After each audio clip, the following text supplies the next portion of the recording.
তো বন্ধুরা দিন কিন্তু যতই যাচ্ছে আমাদের গ্রামের যে চা বাগানটা আছে তার সৌন্দর্যতা মানে সেটাকে যে আরও সুন্দর দেখা যাওয়া লাগছে।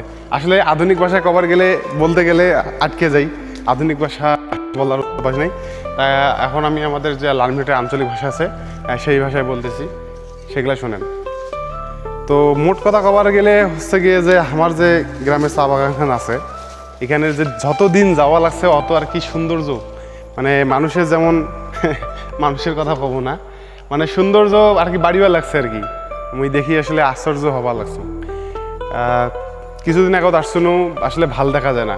আমার যে অনেকেই কয় যে লোহাকুচির চা বাগান খান যে আছে, লোহাকুচির চা বাগান খানের দেখতে আসলে ভাল লাগে। আসলে কে ভাল লাগছিল এটা বুঝতে লাগছে না। লোহাকুচির যে চা বাগান আসলো ওটার চা বাগানের বয়স ছিল বেশি আর গাছগুলো ছিল বড়, এই জন্য দূর থেকে ভালো দেখা যাচ্ছিল। আর আমার যে চা বাগান খান ছিল সেটা গাছগুলো ছিল ছোট ছোট, এত ঘন ছিল না, এই জন্য এখানে মানে আমার বাগান খানে আর কি ছোটো ছোটো ছিল। আর খারাপ আমার বাগান ভিন্ন হয়, আমার গ্রামের কার বাগান সেটাও জানো না, কিন্তু আমার গ্রামত আর কি এই চা বাগান অবস্থিত আর কি। ঠিক আছে, তো ভালো লাগছে। আরও যদি বন্ধু বান্ধব আসলে আরও ভালো লাগিলে, আরও যদি গার্লফ্রেন্ড নিয়ে এসে তাহলে তো আরও ভালো। কিন্তু আমার গ্রামত ওই ভুল করেন না, চিংড়ি টিংড়ি নিয়ে আসলে কিন্তু আমরা কর দেব। ঠিক আছে, তোমরা এমনিতে আসবে হবেন তোমাগুলো ঘুরাম আমার চা বাগানত, মানে আমার গ্রামের যে চা বাগান।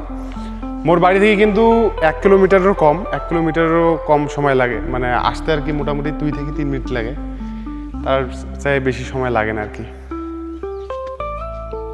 তো ওগুলো হচ্ছে যে পরের স্টেপ, ওই গাছগুলো কিন্তু অনেক সুন্দর দেখা যাওয়া লাগছে। আর অতি যাওয়া যাবার না, কারণ পোকামাকড় থাকতে পারে। আসো ছোটো ভাই আসো। তা কেমন লাগলো ভাইয়া? আমার ভালো লাগছে। আসলে মামাতো ভাই আসছে অনেকক্ষণ, মানে দুপুরে যে সময়টা আসলো সেই দুপুরের সময়টা তুই ওইদিকে থাক, দুপুরের সময়টা পর্যন্ত ওই ঘর ছিল সুতি আর কি। আর পেছনে হলো আমার ধান যে আছে, ধান খেত কীটনাশক দিবার, মানে জমিগুলো দেখে দিবার গেছিল।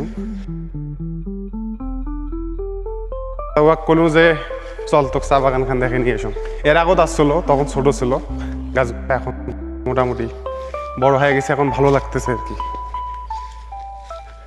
তো বন্ধুরা এইটাই ছিল আমার গ্রামের চা বাগানের দৃশ্য।